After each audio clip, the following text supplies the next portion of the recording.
What's up guys? Aim here. Ang hassle pag may pasmadong kamay, di ba? Huwag kayong mag-alala.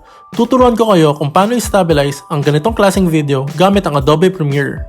So ano, tara, stabilize na natin? Let's go! So ayun, as usual, i-drag natin yung files natin, or para sa akin ang gagawin ko is double click ako dito. Nakalagay dito, import media to start. Ayan.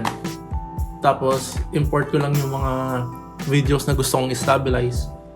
So, meron tayong 4 na videos at ipapakita ko sa inyo ang iba't iba't klaseng effects pag nag-stabilize ang video. So, ito, import ko lang. Wait lang natin. Merong isang hindi na import. Pero, okay lang yan. So, start tayo dito. Ayan, ito yung video na gig last 2018 before pandemic, way back before pandemic. Ito yung autotelic. So let's play. Ayan, mapapansin natin sobrang shaky niya, di ba?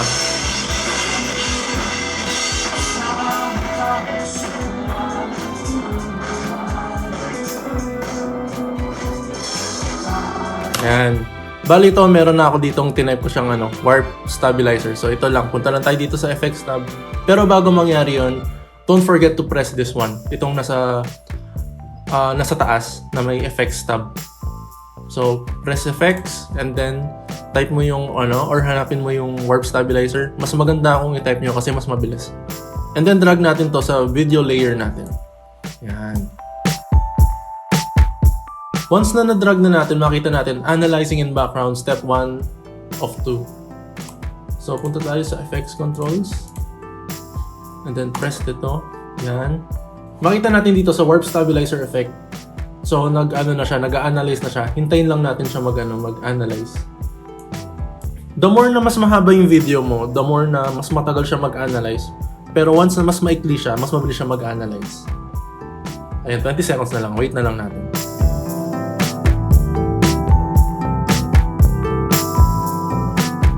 Ayan, once, hintayin lang natin ito mawala and then, ayan, nakastabilize na siya. So, play natin kung na-stabilize nga siya. Ayan, kung mapapansin nyo, sobrang wobbly niya, di ba?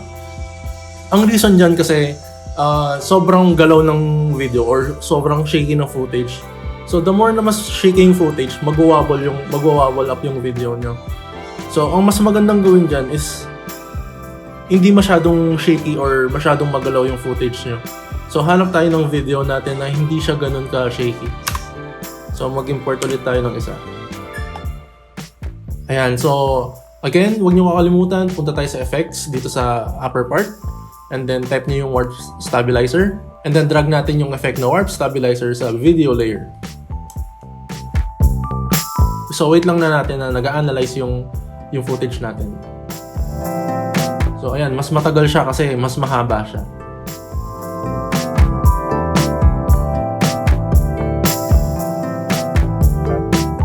Ayan, tapos na siya mag-stabilize. Pero, ang problema kasi natin dito, nagkaroon siya ng black na na bar sa taas tsaka sa baba. So, pwede natin gawin dyan is lakihan lang natin. Ayan, so hindi naman masyado na-apektuhan masyado yung video. So, pag pinlay natin siya.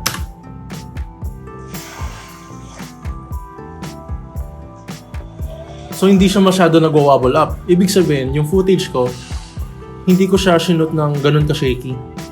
Ayan, di ba? Yan.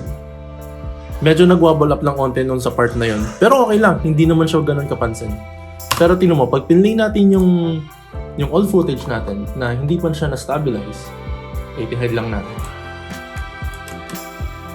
Ayun o, diba? See the difference? Sobrang shaky niya.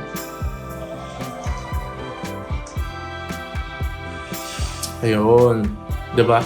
Sobrang shaky niya pag ganun. So pag nilagay natin yung warp stabilizer, sobrang stable na niya, hindi siya ganun ka-shaky, na-stabilize na yung video natin.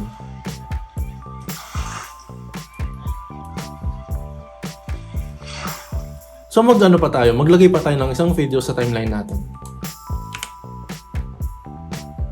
For example, this one.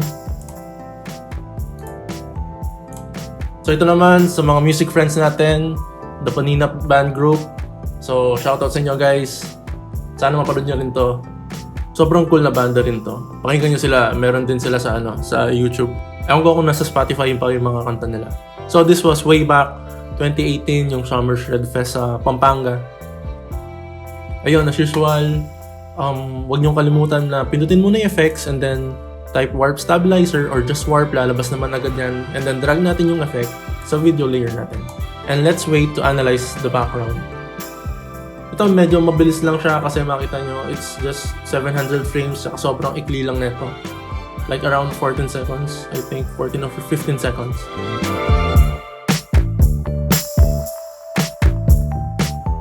Ayan, bali natapos na siya mag-stabilize or mag-analyze ng ng effect. So let's play it.